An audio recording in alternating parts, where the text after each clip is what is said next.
Hello everyone, this is your educator Mansi Gupta. Welcome to ready for study. आज हम class 8th की social science यानी कि SST की वर्कशीट करने जा रहे हैं. ये आपकी SST वर्कशीट 28 है और इसकी डेट है 12 नवंबर 2021. ठीक है स्टूडेंट. तो बच्चे आज की जो हमारी वर्कशीट है ये आपकी पॉलिटिकल की बुक से है. ठीक है.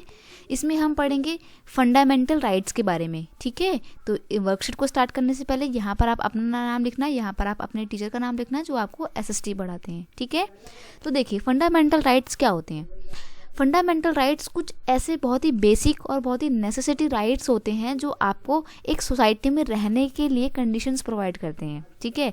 क्योंकि सोसाइटी में रहते हुए आपको क्या चाहिए, आपको इक्वलिटी का ट्रीटमेंट चाहिए, फ्रीडम चाहिए प्रॉपर. ठीक है. The section on fundamental rights has often been referred to as the conscience of the Indian Constitution. Colonial rule had created a certain suspicion of the state in the mind of nationalists, and they wanted to ensure that a set of written rights would guard against the measure of state power in the independent India. अब देखिए क्या होता है, जब भारत आज़ाद नहीं हुआ था, मतलब जब इंडिया इंडिपेंडेंट नहीं था, उससे पहले जब ब्रिटिश गवर्नमेंट का जो है रेन चल रहा था, रूल चल रहा था, तो उस टाइम पे क्या था ना, इंडियंस को कोई भी राइट्स नहीं मिले हुए थे. ठीक है. हमारे जितने भी राइट्स होते थे उनको छीन लिया जाता था या सप्रेस कर दिया जाता था. ठीक है. क्यों? क्योंकि देखो आपने देखा होगा इक्वलिटी नहीं मिलती थी. क्यों? क्योंकि देखो जो भी हाई पोस्ट होती थी, अच्छी अच्छी पोस्ट होती थी, उसमें कौन होते थे, उसमें सारे अंग्रेज लोग होते थे. ठीक है.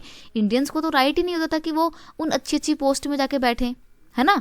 तो हमारे को इक्वलिटी बिल्कुल नहीं मिलती थी. ठीक है. और अगर बात की जाए फ्रीडम की, तो उस टाइम पे हम लोग बैठ के गवर्नमेंट को क्रिटिसाइज नहीं कर सकते थे, सबसे बड़ी बात है ना. इसकी हमारे को आज़ादी ही नहीं थी. ओके. तो जब नेशनलिस्ट ने देखा कि कॉलोनियल पीरियड में हमारे को सभी तरीके के राइट्स नहीं मिले थे और हम उन अधिकारों की मांग भी नहीं कर सकते थे, उन राइट्स की डिमांड भी नहीं कर सकते थे. क्यों नहीं कर सकते थे? क्योंकि किसके बेस पे करते, हम कैसे बोलते थे कि हमारे को ये राइट मिला हुआ है, कुछ लिखा हुआ ही नहीं था कहीं पे भी. ठीक है. तब नेशनलिस्ट ने सोचा कि हम अपने देश के लोगों को रिटर्न तौर पे राइट्स प्रोवाइड करेंगे जो उनको जो स्टेट है उसकी एब्सोल्यूट पावर से जो है बचाएगा. ठीक है. अब देखो एब्सोल्यूट पावर क्या होता है, जब स्टेट हमारे ऊपर अत्याचार करने लगे और स्टेट हर जगह अपनी मनमानी चलाए, तो ऐसे में हम जो नॉर्मल लोग हैं क्या होगा, उनके राइट्स तो सप्रेस हो जाएंगे ना, छीन जाएंगे उनसे, है ना. तो इसीलिए आपको फंडामेंटल राइट प्रोवाइड किए जाते हैं ताकि आप स्टेट की जो एब्सोल्यूट पावर है, ठीक है, और जो आर्बिट्ररी है उसको रोक सकें. ओके. आर्बिट्ररी का मतलब होता है आपके ऊपर दो अत्याचार होते हैं, उसको बोलते हैं. ठीक है. Arbitrary. The Constitution thus guarantee the rights of individual against the state as well as against other individuals. अब हमारे को कुछ फंडामेंटल राइट्स मिले हुए होते हैं. कौन कौन से होते हैं फंडामेंटल राइट्स है हमारे? ये फंडामेंटल राइट्स हैं हमारे. Right to equality. All people are equal before law, मतलब कानून के सामने सभी लोग बराबर हैं. This means no citizen can be discriminated against on the basis of their religion, caste और सेक्स. मतलब कोई भी आपके साथ डिस्क्रिमिनेशन नहीं कर सकते कि चाहे आप हिंदू हो या मुसलमान हो, है ना, या हिंदू हो, मुसलमान हो, या अपर कास्ट हो, लोअर कास्ट हो, या फिर आप बॉय हो या गर्ल हो, कोई आपके साथ कोई भेदभाव नहीं होगा. ठीक है. Right to freedom. आपको फ्रीडम मिली हुई है प्रॉपर. कौन कौन सी फ्रीडम मिली हुई है? Right to speech. आपको फ्रीडम मिली हुई है स्पीच की, मतलब आप गवर्नमेंट को क्रिटिसाइज भी कर सकते हो, या कोई भी बातें अपनी, अगर आपके मन में कोई बात है तो आप उसको लिख कर या बोलकर कैसे भी बता सकते हो. ठीक है.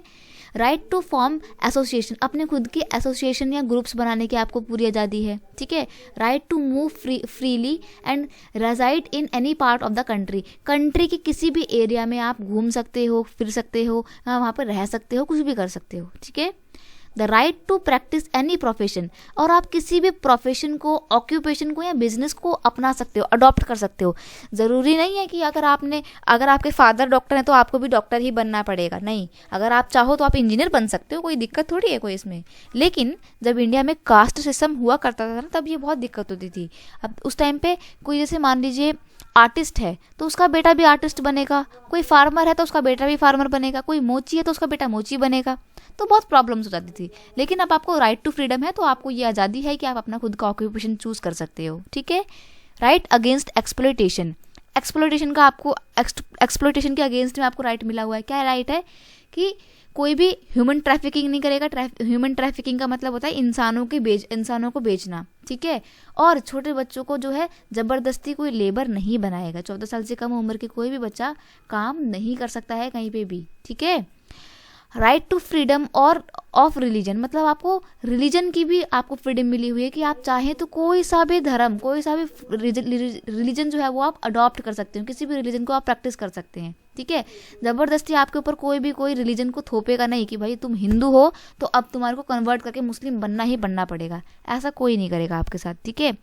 और जो आपका कंट्री है या जो आपका स्टेट है उसका कोई खुद का भी अपना खुद का कोई रिलीजन नहीं होगा।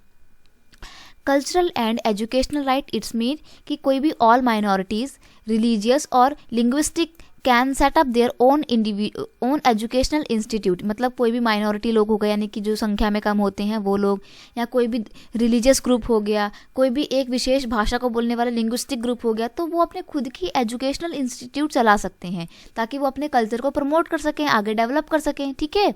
तो ये उनको फंडामेंटल राइट है। लेकिन इसकी एक कंडीशन यह है कि अगर आप अपना खुद का कोई एजुकेशनल इंस्टीट्यूट खोलते हो तो जरूर आप ऐसा नहीं बोलोगे कि हम सिर्फ अपनी ही कम्युनिटी के लोगों को एडमिशन देंगे, नहीं।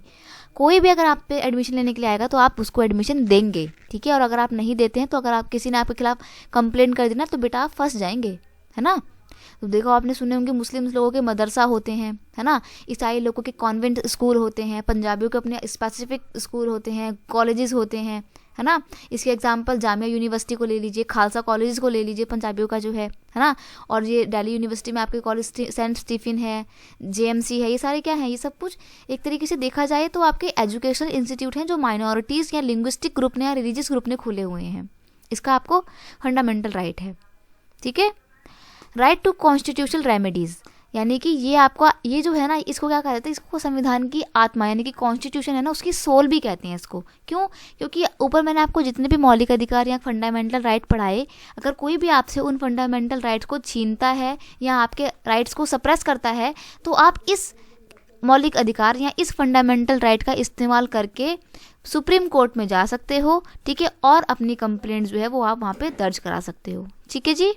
तो आई होप ये पूरा फंडामेंटल का कॉन्सेप्ट समझ गए होगे आप। ये आपको 4 क्वेश्चन दिए हुए हैं जिसको हम पढ़ते हैं। क्या क्या है क्वेश्चन? फर्स्ट क्वेश्चन है what do you understand by the fundamental right. Fundamental right से आप क्या समझते हैं? The fundamental rights are defined as the basic human rights of all citizen, सभी लोगों के बेसिक राइट हैं ये। These right defined as the part 3 of the constitution, constitution के पार्ट 3 में इनका वर्णन है, इनको लिखा गया है, ठीक है। ये अप्लाई होते हैं irrespective of race, place, birth, religion, caste, creed और जेंडर, मतलब बिना किसी धर्म के, है ना, कहाँ पे जन्म हुआ है उसके, कौन सी जाति से हो, कौन से धर्म से हो, कौन सी नस्ल यानी कौन सी रेस से हो, काले हो गोरे हो, किसी भी प्रकार के भेदभाव के बिना आपको ये राइट्स मिलते हैं, ठीक है। This which fundamental rights has been given by the Indian constitution, तो इंडिया के कॉन्स्टिट्यूशन ने कौन कौन से आपको फंडामेंटल राइट दिए हुए हैं? ये 6 राइट दिए हुए हैं जिनके अभी हमने नाम पढ़े, ऊपर एक्सप्लेन भी करा था मैंने इनको, ठीक है। अगला है why are the fundamental right necessary for the citizen. ये बहुत इंपॉर्टेंट क्वेश्चन है कि ये क्यों बहुत ज़रूरी है हमारे लिए। The fundamental right protect the liberties and freedom of the citizen, किसी व्यक्ति की स्वतंत्रता को और उसकी गरिमा को बचाता है, ठीक है। And prevent the establishment of authorities and dictatorial rule of the country, मतलब कंट्री में सरकार का कोई भी डिक्टोरियल रूल होता है ना, निरंकुश जो राजा वाला रूल होता है, उसको बनने से रोकता है। They are very essential for the all round development of individual and the country, देश के विकास के लिए और एक बंदे के, एक इंसान के खुद के विकास के लिए भी ये राइट्स बहुत ज़रूरी हैं, बहुत एसेंशियल हैं, ठीक है जी। अगला क्वेश्चन है list the various right given under the right of freedom. अब देखो मैंने आपको बताया ना कि राइट टू फ्रीडम मिला हुआ है, राइट टू फ्रीडम के अंदर भी आपको 7 राइट्स मिले हुए हैं। कौन कौन से?